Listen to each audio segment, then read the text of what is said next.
At this time, I'm excited and honored to say a little bit and introduce our reflection leaders for tonight.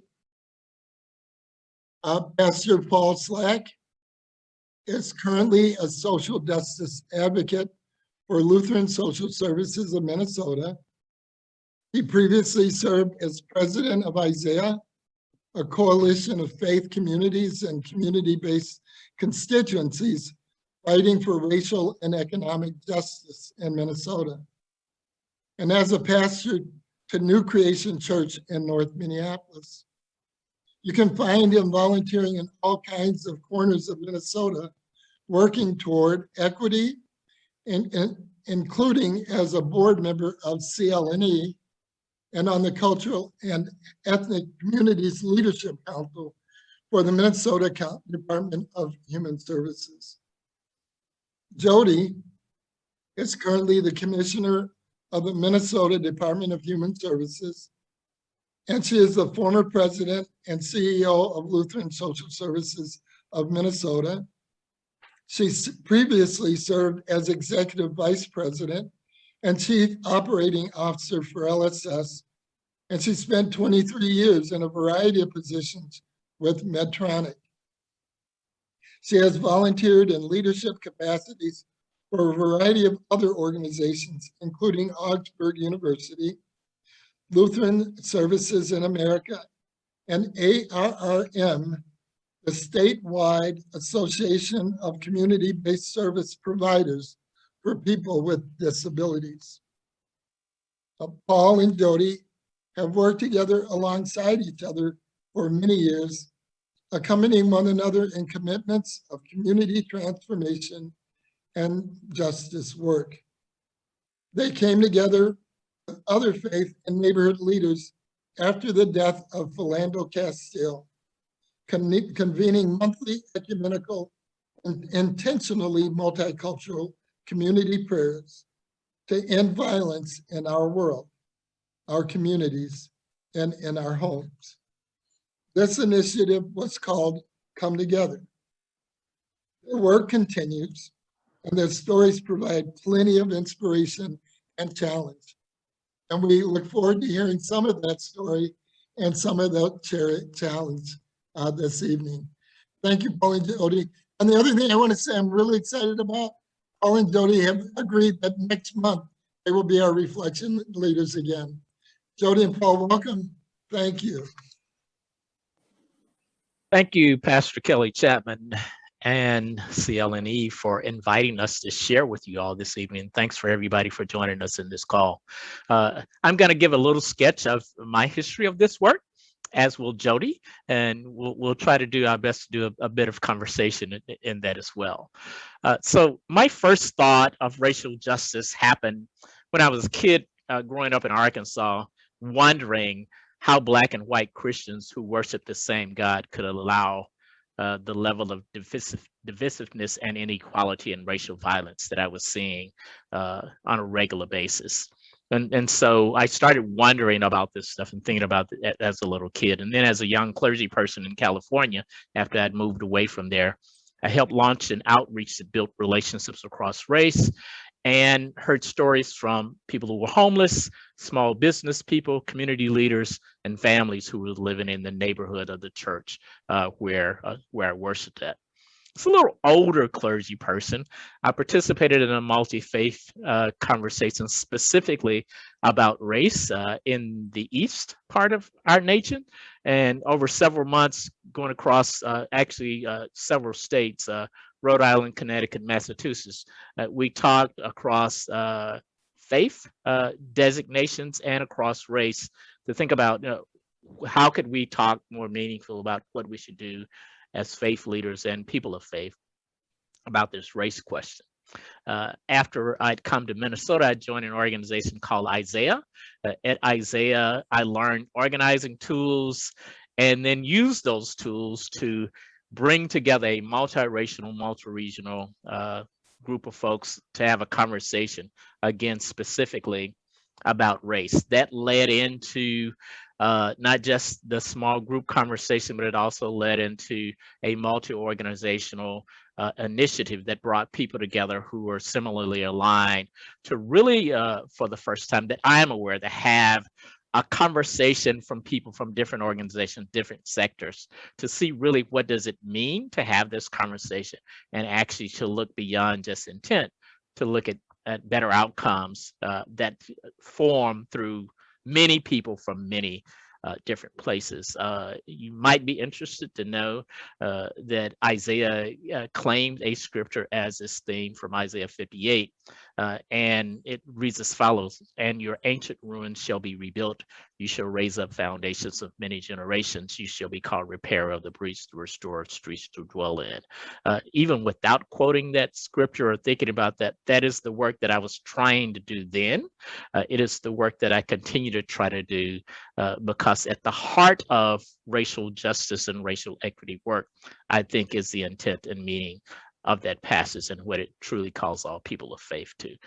Multi-race, multi-faith, multi-regional faith leaders at a table of decision in our state. That's really what I wanted as a leader in Isaiah and as right now. So not just one kind of decision making, but people coming together across difference, figuring out what truly reflects the common good and that reparation that I believe God calls us to. A lot happened in Isaiah. One of the things I did is first I took a real look at what policies meant and how to think about policies, how they work, and then how to go from the intent of policies to really look at equitable outcomes statewide, who to talk to, how to talk to them. And one thing that we certainly talked about and come together, how to come to the table and never leave. Keep meeting, keep at it, keep having conversations, never cut yourself out of a conversation. And so I'm saying a little bit about something like that, and Jodi can talk. As a pastor in Minneapolis, after trying to respond, thinking about rather the death of Philando Castile, the murder of Philando Castile, a pastor in that community who did not have a lot of relationships came and found me and said, I want to really figure out how to respond to Philando Castile, not just as my church, but as many churches coming together. And so I was a part of that initial initiative in figuring out what that looked like. And then trying to figure out a fancy name to call it. And then we thought how brilliant it would be to just call it Come Together, because that's really what we were trying to do and truly reflects a thing that I think all of us need to be about. And so he wanted it multiracial. He wanted it multi-faith. We wanted it multi-faith because just having that representative from many corners of our communities, I think, brings a certain bit of power and also clarity about the needs, not just our own, but the needs of the many. And, we wanted to do something really simple, right? We wanted to end violence and we wanted to restore peace in response to Philando Castile, because we thought it was high time that unnecessary deaths ended, that all of that violence needs to end, and we need to figure out how to serve people and to bring them to a point of thriving in every aspect of that life. In the process of doing that, I connected with somebody called Jodi Harpstead, and I'll let Jodi start her part of that story. Well, thank you, Paul. Thank you, CLNE. Thank you for bringing us back together and for starting a series of conversations here. I'm looking forward to it and expecting great things out of it.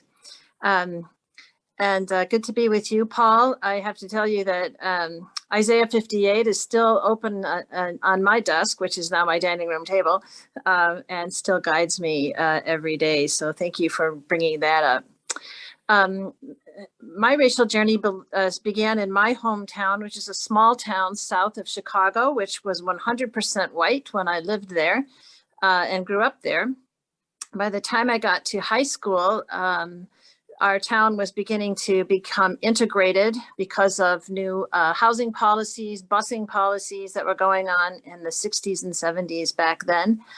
And I remember a day in my freshman year of high school when our typing teacher suddenly locked the door, and we watched a riot break out in the hallway between the black and white students in our high school, and our guidance counselors trying to break it up. And shortly after, there was an announcement on the PA system telling us to go to our buses, and finishing school for the whole year. We lost the last week of our school year as they sent us all home. My family moved to Michigan that summer, and it wasn't until I went to Michigan State and then started my work at Medtronic, where I was exposed to a lot of people from around the world and in different cultures, and then started going through various types of training in the corporate sector, that I started to really learn much more about race, and to really think about it, and to build better thinking for myself about working across culture. When I got to Lutheran social service, there was some work going on in this space, but it was really when I became chief operating officer that our chief human resources officer came to me and asked if we could begin a very intentional process of becoming an anti-racist multicultural organization. Some of you may have seen the model from Crossroads Ministry of what that looks like. It's a 6-pillar model that helps you move from sort of clueless on the one end to a fully anti-racist multicultural organization on the other end. And the 6 pillars give you the steps to tell you how to do that and what that looks like.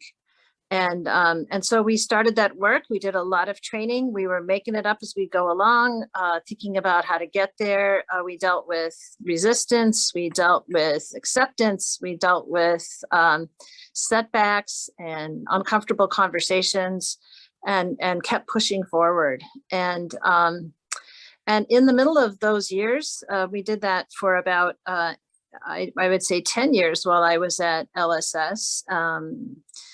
And one day I woke up in the morning and was listening to the radio, and I heard about the killing of Philando Castile. And even on my way into work, before I got there, I called friends at Luther Seminary. I called our bishop in St. Paul and said, hey, this happened within a mile of our office. We have to do something. And we brought a group of Lutherans together for worship at Luther Seminary and did a vigil and a really intentional and important worship service. When that was over, we started talking about, well, now what? Can't just leave it at that.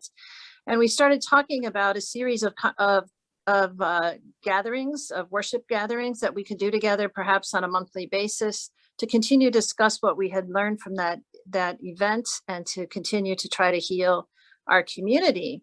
And as we were pulling all that together, we heard about a group of congregations in North Minneapolis that were already coming together after the death of Philando Castile to do exactly the same thing. So we set aside our Lutheran plans, and I went up to meet the folks in North Minneapolis, Father Paul Jarvis and Bonnie Steele from St. Bridget's Catholic Parish, and Paul Slack. And that's when I met Paul. And I'll never forget the day I joined them, and I told them what we had been up to and asked if there was any way we could do something together. And they immediately said yes. And I had no idea whether they were going to immediately say yes to this Lutheran coming up to say, what do you think about us joining you? And they did. And Paul, I'll turn it back to you, and we can talk about what happened next. Yeah, so I'll say always, though I have to be careful about saying always, but I'll use it anyway. I've always had an inclination to actually connect with other people who were similarly aligned, or at least to see, do they really mean what they say? And so when Jodi asked if they could join, my first response was yes, because I'm always looking to how can we multiply what we're currently doing? How can we join with other people who are similarly thinking about this particular cause? How do we end this thing together? And so I love that fact that Jodi came and wanted to talk to me about that, and wanted to figure out how could we do it together, and potentially do even more better work. And I think that's actually what we did. Jodi came in and did not, quote unquote, assign the work to somebody else, which Jodi could very well have done. Jodi was in, and so a phrase that I use frequently, Jodi put skin in the game. And we didn't agree about everything. I don't know if anybody does.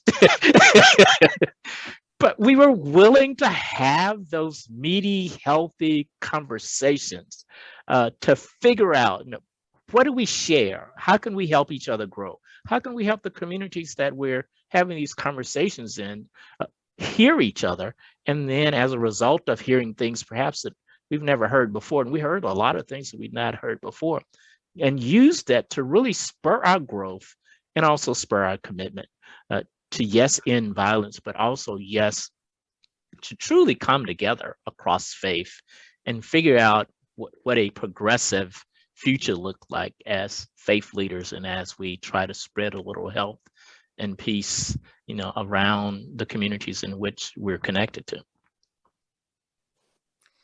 I remember one of my inspirations in the work was having traveled to Leipzig, Germany, and met the folks who did the peace prayers in Leipzig, which led to the fall of the Berlin Wall in 2009. And I had been there much after that, actually, but they were still having those peace prayers. They still are having those peace prayers. They meet on Monday nights and they pray every week for continuity in their community and peace and coming together. And so it was an inspiration to have met them, and was thinking that that's what was called for after the death of Philando Castile. Someone told me last year, around the time that Dante Wright was killed, that white folk in the United States remember these events for about 21 days, and then they go back to business as usual. And we didn't want that to happen this time. And so we wanted to keep coming together, and we came up with the notion that our goals were to pray for peace and an end to violence, and in our communities and in our homes and in our world. And that's about all we had. We didn't have bylaws. We didn't have an organization. We didn't create any of that. We just came together and worshiped once a month. I remember wrestling with the question of whether it was working and whether it was successful.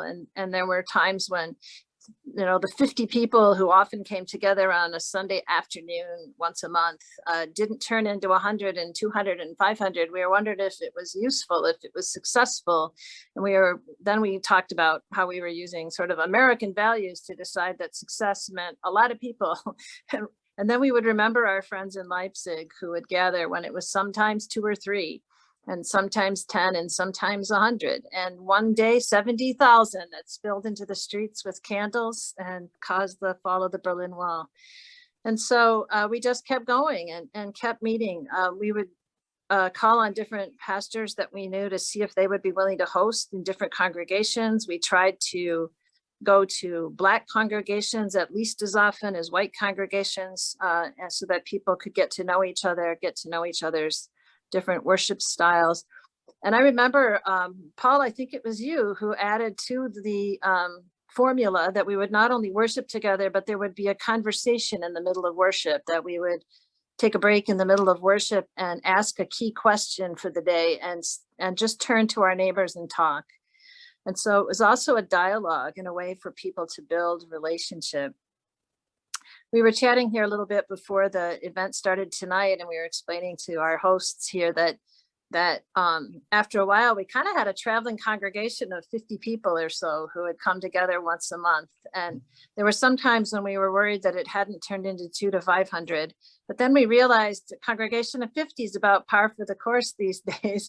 And to have that kind of congregation come together once a month was really lovely. And just to keep going and to not give up and to continue looking for ways to pray for peace and an end to violence in our community. Jodi mentioned 21 days ability to pay attention. Well, by the time that Philando came along, there were 2 other names that had garnered some national attention, and Michael Brown and Jamar Clark. And so by the time Philando came along, I thought we could pay attention for a little bit longer. before Michael Brown, I thought we could only pay attention for 21 seconds when a Black person was killed, and then move on to something else. And then when, by the time Philando happened, I believe we could look and not turn away, which for me is a lot about what those conversations were about. To call people to do more than talk about the weather, to do more than talk about someone or something else, but to really bring themselves, their own experience of life and where they've been and where their community has been engaged. And those stories were very rich. When we bring ourselves, when we bring our own history to the table, we not only learn, but I think we deepen our understanding, not just of what we've been through, but frequently why we've been through it and why we long and what we bring to be able to get out of that, not by ourselves, but yes, our communities in tow, but also connected communities. And that real relationship that I believe God in Scripture talks about is why I believe Come Together lasted as long as it did, because we were really leaning in to people, to individuals, to community, yes, in worship, but we also wanted to share life together, which I truly believe we did. We shared the life of the congregations that were hosting, because we didn't have just our forum. We want to hear them, what they brought to worship, how they thought about worship, but then also the history of the communities where they were. And so frequently we heard about the community, not just the church, but the community in which the church and mosque were nestled, which I just think enriched us so much and just kept us engaged. After a while, I think it was primarily Father Paul and Bonnie who added the notion of a neighborhood walk to our worship. So we would often walk when we were finished worship. And I remember the service we had in the Rondo neighborhood, and we walked around, and they had arranged to have us meet some of the residents who knew in advance that we were coming, to tell us the story and the history of the Rondo neighborhood and how much we learned from that. And we went to another congregation in South Minneapolis and stopped to visit a home where, which had been like an early residence of the first Black neighbors in the neighborhood, who had been harassed and faced real violence from their neighbors when they first moved in. So we were also getting real in the neighborhoods, really understanding what went on in some of these areas of the Twin Cities, and then adding that to worship and conversation with each other was a really rich experience. So sometimes we describe what we were doing as worship without an agenda.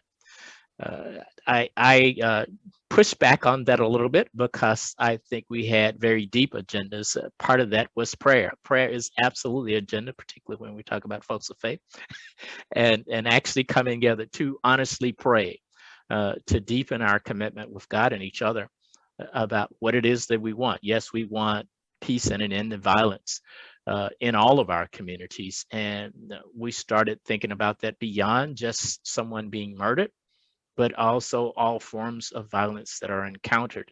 And how do we truly help and pray for that peace? Yes, in individuals, but yes, also across our communities. And then if I added those other two pieces in there, the depth of conversation, that is, yes, absolutely an agenda to be able to deepen our conversation and share our stories with each other. And yes, for worship, not just mine, but worship of all of us and the experiences and how we worship in our own communities, and invite others into sharing that shared experience of worship as well. I was thinking about some of the tensions we ran into over time. When people would join us, maybe several times, they would challenge us occasionally afterward. We often had coffee and treats or something right after, and hang out and talk with each other. And people were saying, yeah, well, we're praying, but we're not doing anything. We should do something. What are we going to do? We need to get together after this and do something. And so we had a lot of discussion and debate about the simple power of prayer. And do we believe that when 2 or 3 are gathered and we simply pray, we can make a difference? And we had the experience of the folks in Leipzig to point to show the power of simply praying. The conversations we had also deepened our own understanding and opened our hearts and minds, and there was something happening there. But there was a lot of discussion about, should we do something or should we point people to places where they can do something while we simply come together and worship and pray and talk with each other. I also remember a time after some experience with the gatherings for some time, we were noticing that most of the people coming were white, liberal people who wanted to make a difference, but we weren't attracting so many people of color who we really wanted to see, coming together also and developing relationship with. And we had debate and discussion about what's in it for people of color to come join us and why would they? And one thing we did was try to be very intentional about holding our worship in as many Black congregations as we could and as often as possible in North Minneapolis, where Come Together started, even though there were a lot of suburban congregations that wanted to host gatherings as well. So we tried to keep it centered as much as possible in the urban neighborhoods. Keeping Black communities in not just this conversation, but every conversation that I've been a part of has been a long-term goal of mine. And it is extremely challenging. And part of the reason that it has been challenging is because in addition to praying, which people of color do as well, we also want, some of those other things that Jodi alluded to earlier. So in those conversations where we talked about doing something, I was frequently a voice who tried to get us to do something that in my mind was simple, and how can we wrap our minds around doing something that is in common? Because a lot of the communities that we worshiped in, they were facing some of those issues about homelessness. They were facing some of those issues about people being caught up in the criminal justice system. They were facing some of those issues about their family members being murdered and killed and feel like they're not protected and there's no real investment in their communities. And so what could we do, in my mind, to connect and demonstrate to them that what we were doing, we're meeting them at the point of their articulated needs as well. So, that has been a search for me. And how do we ground this in a way so that we not only connect with people of color, but how can we ground this in a way where communities of color feel ownership in every aspect of Come Together and other movements that we're a part of. One of the great, go ahead. Jodi, did you work with allies? Yes. Okay, Paul, talk about that. Oh, you really want to start that conversation now, Kelly? So Kelly is trying to make me talk about something I'm not ready to talk about yet. That's what friends do. So I don't like the word allies. And I think my primary reason that I don't like the word allies is because of my faith background. In participating with Isaiah, everybody wanted to come help me, be my ally. Everybody wanted to come help people in Black and brown communities, be their allies. As a faith person, white people got problems too. And while you might have money, okay, I'm being bad now. While you might have money, sometimes you lose out on really living out the Christian values in life. You vote the wrong way. You vote for people that are going to oppress us. Okay, you can come find me later, who are going to oppress us. So I believe white people have something to work for when we talk about racial justice, just as much as Black and brown communities. We just don't articulate it that way because our communities are so informed and relate so much. If you have money, then you're good.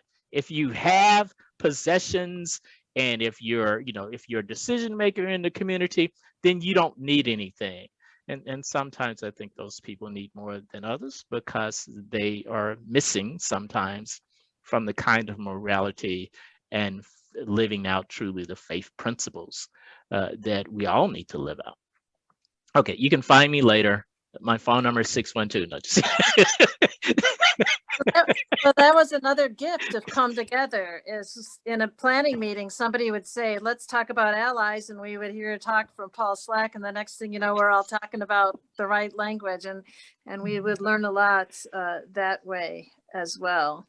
And the other great gift that came from the work was relationships.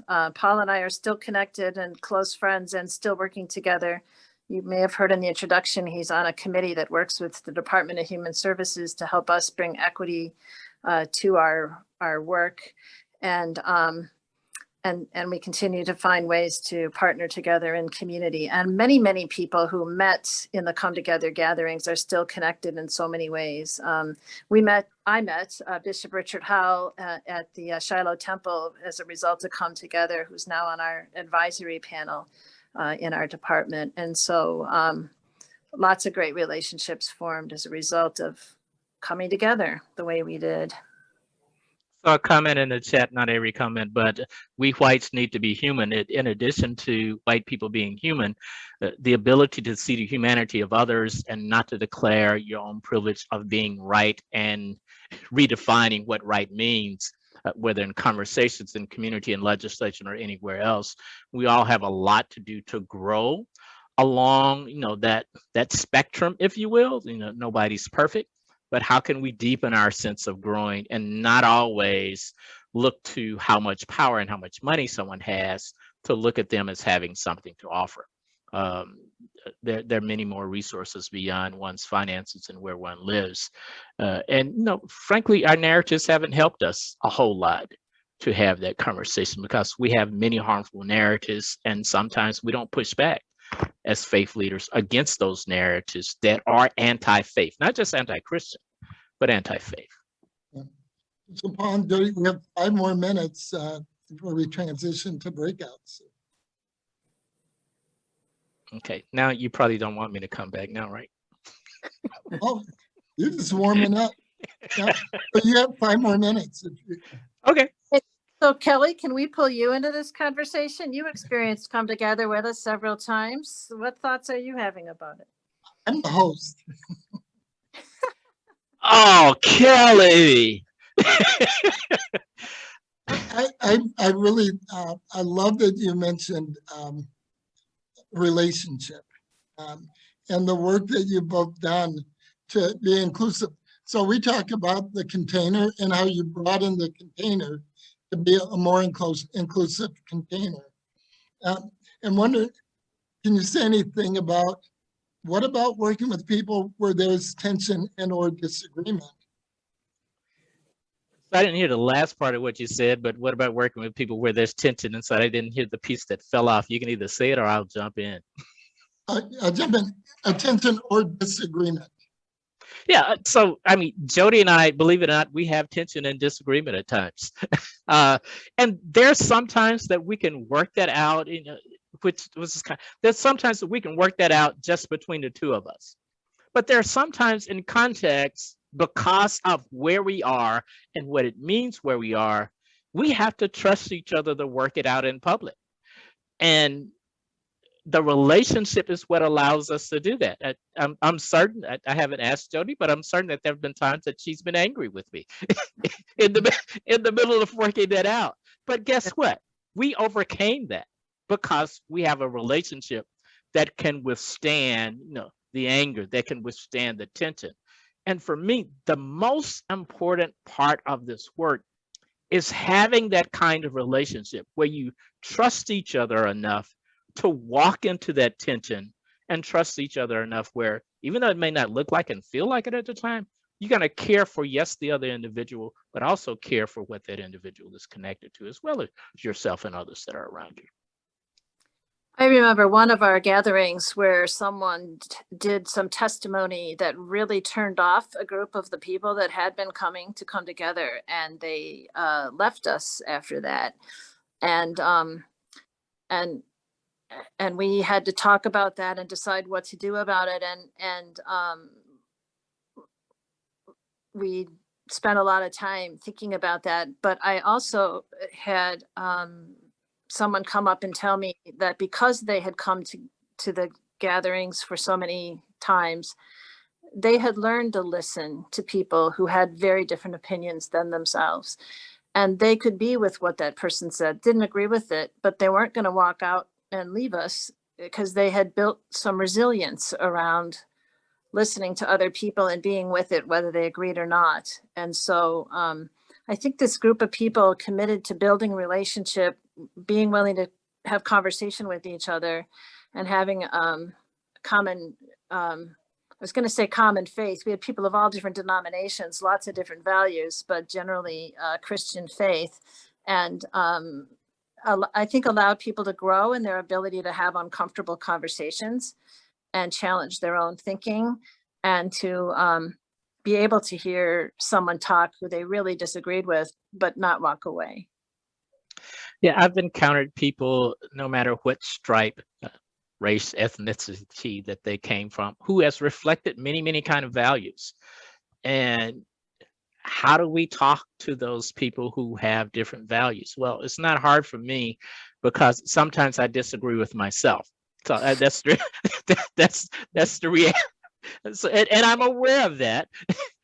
And so it's not hard for me to talk with people who have a different value. I don't have to agree with them. I have to be able to share my opinion with them if we're going to have a conversation, because I want a real conversation. We don't have to land in the same place. As long as we can continue to talk, if we have things in common.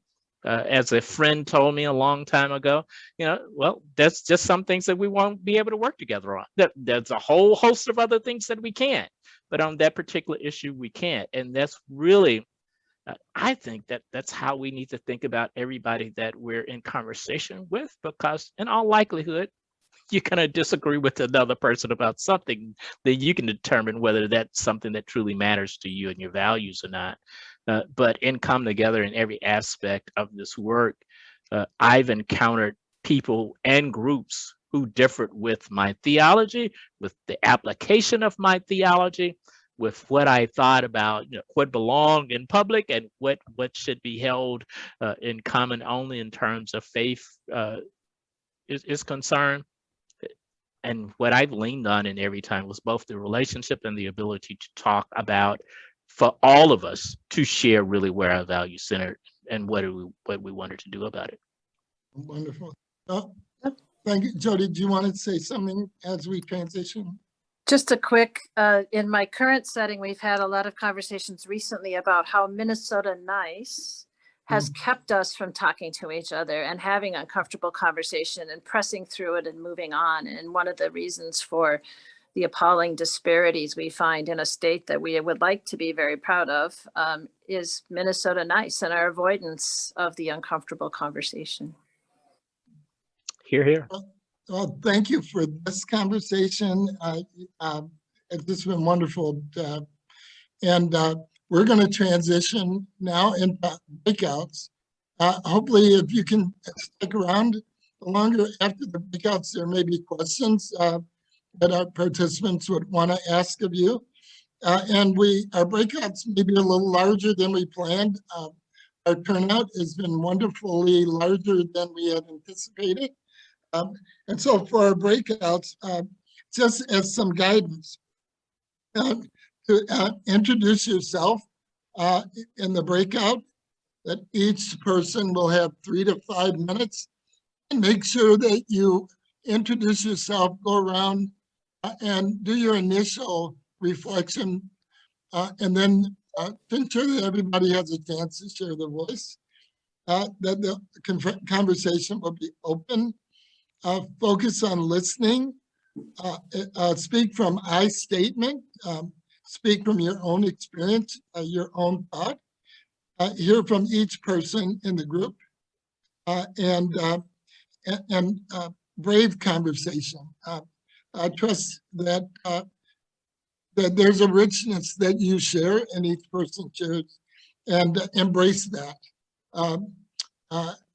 I think that that's what we say, speak again from your own experience, and using I statement, non-judgmental, and be open to learning something new. And these would be the 3 questions, and we'll put them in the chat. What caught your attention? What did you find challenging? And what connects with you and your experience? Again, we will invite you into the breakouts. And when we reconvene, if there's someone from your group that might collect you, a thought or two and put that in the chat, and there may be time to share that before the whole group when we reconvene. So how's everybody doing?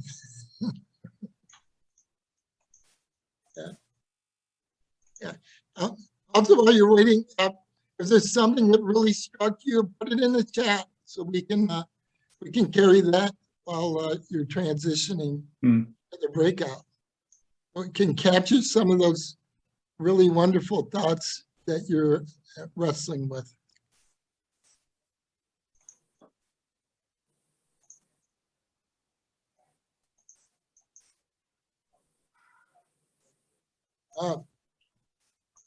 Yeah, maybe we can do a session on Minnesota Nice.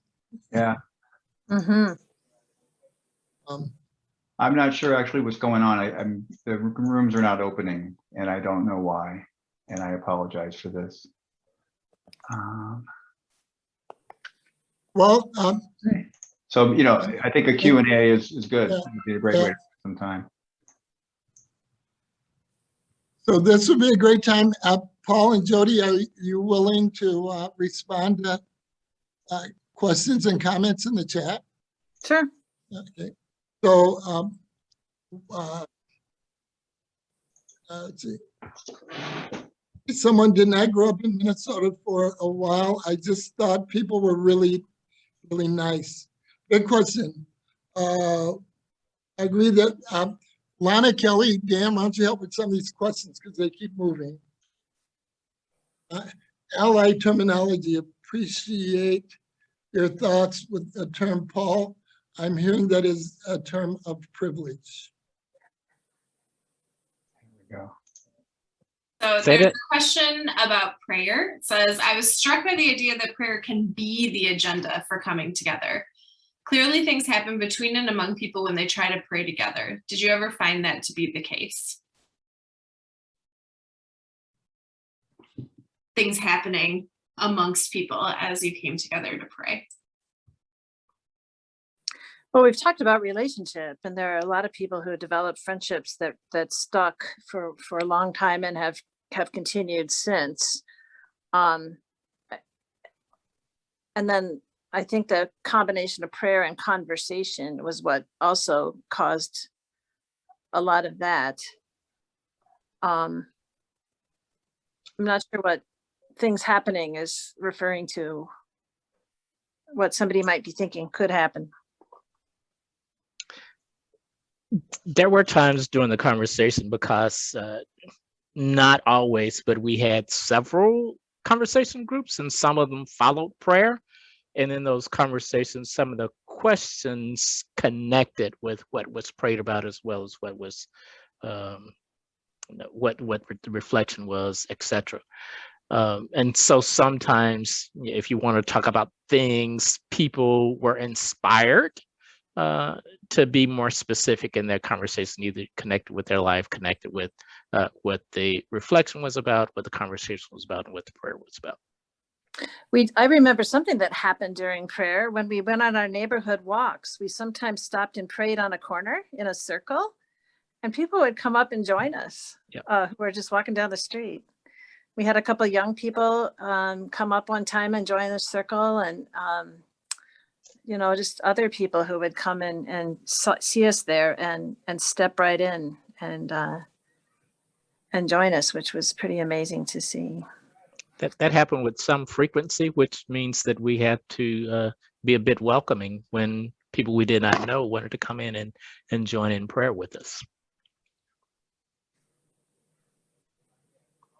Anybody in the chat, if you want to raise the hand, use the hand button, and maybe someone can actually articulate your question. Yeah, no, there was a question in there about like, did come together end, or how did come together end, or when, or and like, how did you make that decision, or kind of what's going on? It almost ended many times when either we were losing steam or we wondered about whether it was working. We talked one time about, I remember when we came around to the first summer, and I just wondered, given people's penchant for worship in the summer, should we just not even try to have it in the summer? And one of our colleagues from North Minneapolis said, that's when the tension starts. We definitely need to pray in the summer. And we continued through the summer. In the end, I left Lutheran social service and took a new position. Paul left his parish and went to Lutheran social service. And I think a lot of it was our change in positions and new jobs and things that caused us to stop. Well, one could argue that it did not end, depending on what you mean by the initiative, because there are still people who, and maybe it's one person who still is on Facebook and still connects with the idea of come together. So that is still a thing. And then if you look at myself, and I'm going to guess maybe Jodi as well, the phrase is still very much alive in the work that we're currently doing, even though we're not meeting monthly. I believe at the heart of, well, I'll speak for myself. At the heart of what I am doing, I am always looking for opportunities, allies. I'm going to use my own word that I don't like, for people who can walk with me along the way to truly bring people together, which is far from natural, but I believe very much spiritual. So I read in the chat what I think is a healthy tension.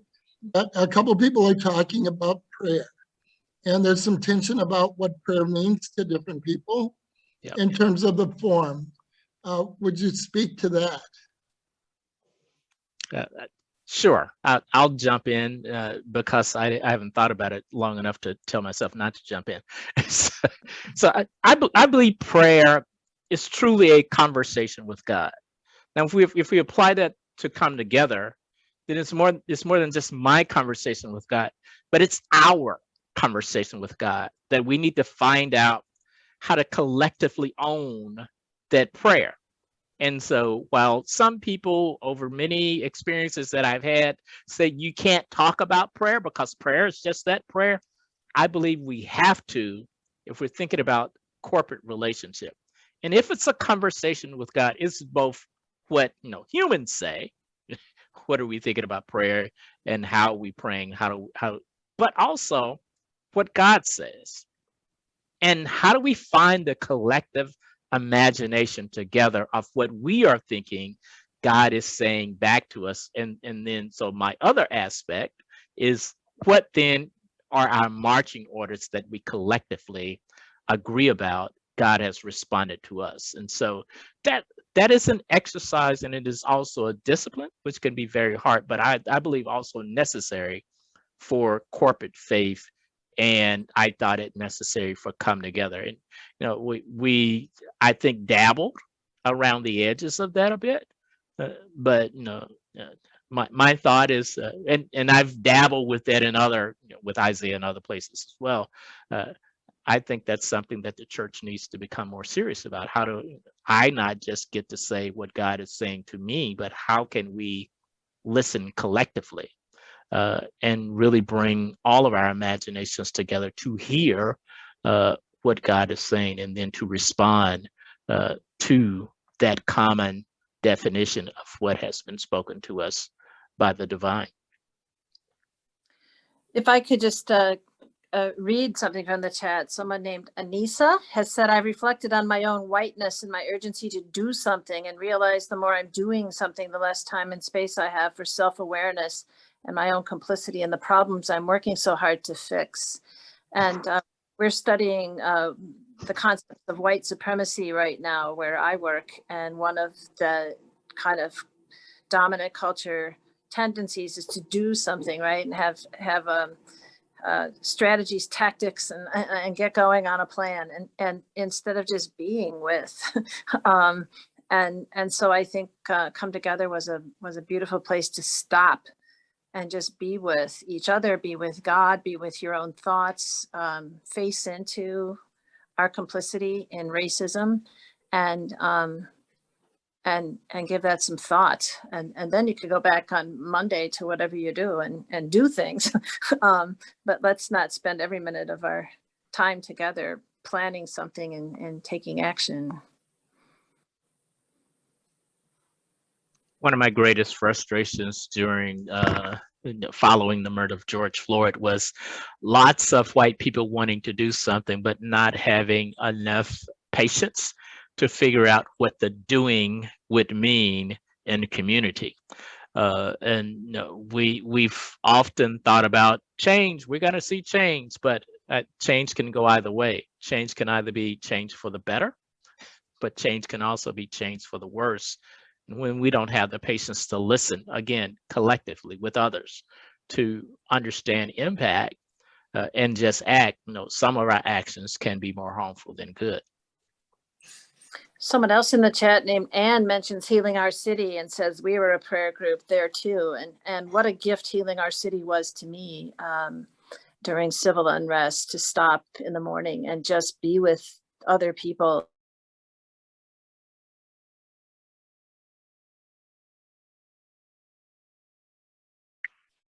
I'm so sorry, Jodi. It just kind of happened. Are you in the main room? All right, Kelly here. We can perhaps do that, but we'll have to keep it short. We only have 10 minutes.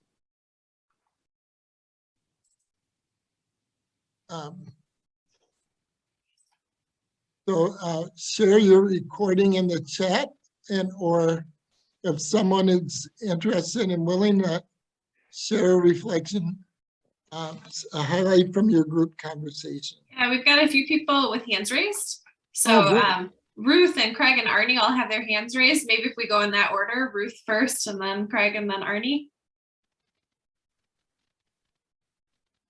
Ruth, you're muted though. Okay. All right. So I tried to do and they said that the leader wouldn't let me. Okay. Our group really wants to be able to, establish some coming together groups out of all of this. And that, building relationships and coming together with others would be a good outcome of this coming together. And there were lots of positive comments about Paul and how he's a straight shooter, and the kinds of challenges and benefit that comes with being a straight shooter. Thank you.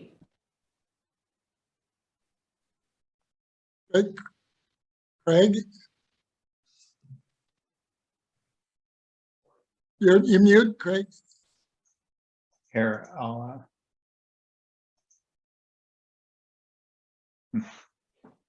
Thank you. Yeah, I was in a breakout with 3 others, and thank you, Dan. It was great to meet.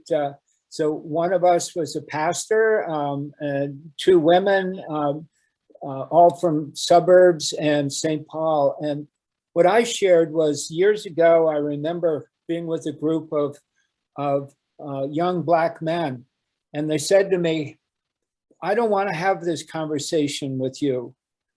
I want you to have a conversation with other white people. I want you to have a conversation about how you see social justice. And so that stuck with me. And that's a conversation about privilege and power that, I've been having a bit with Pastor Kelly, but to me, that's the really potent conversation, given that 90% of us here are white-bodied folks. Thanks, I'm complete. So this is Arnie, and I live in Edina, Minnesota.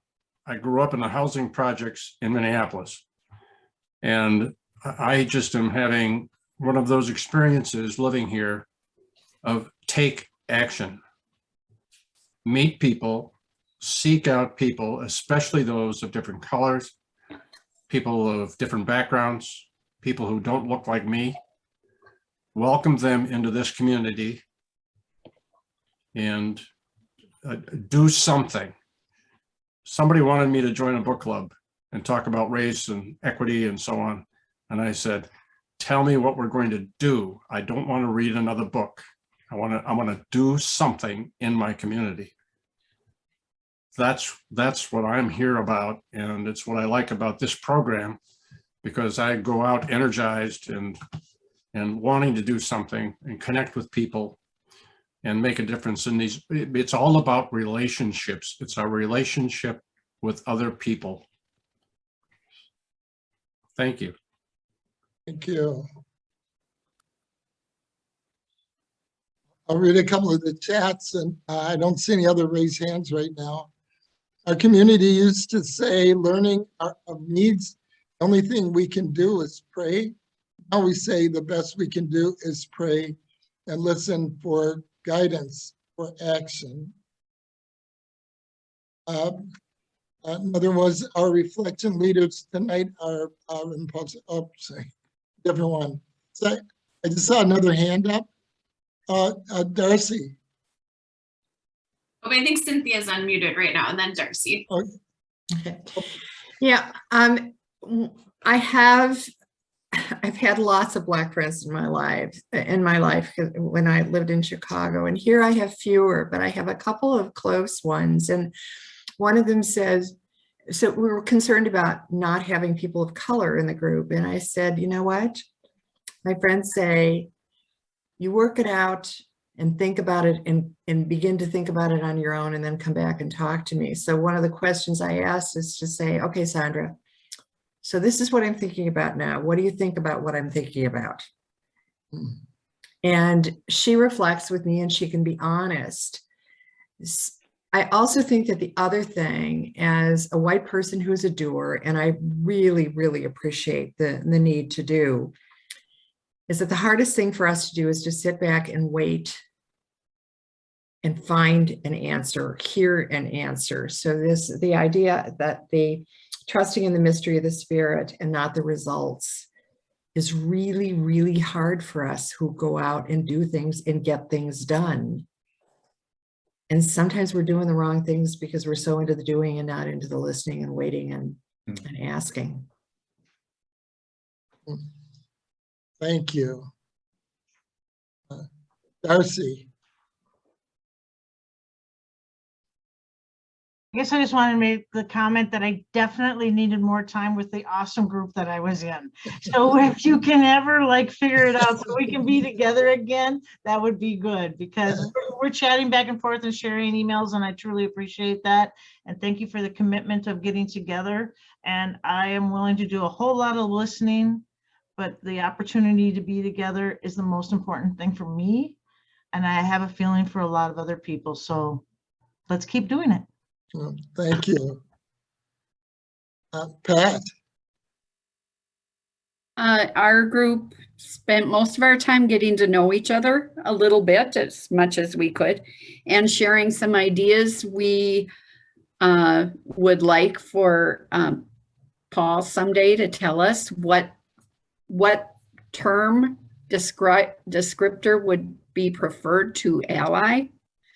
We realize ally may sound privileged, but we want to partner, or whatever. We can learn whatever word he thinks would be better. And we shared ideas on how different churches have responded, the fact that we are all one people under, created by God, and that sometimes maybe we should pray more and be frustrated less. And that was me. if I can respond real quick, Kelly, I'm an oddball, so so there's a lot of people who like ally language, and maybe we can have another conversation about why in more detail about why I don't like it. But Kelly's word is I think the best word, and that's relationship. When you have a relationship, that gets you much farther than thinking about a specific word.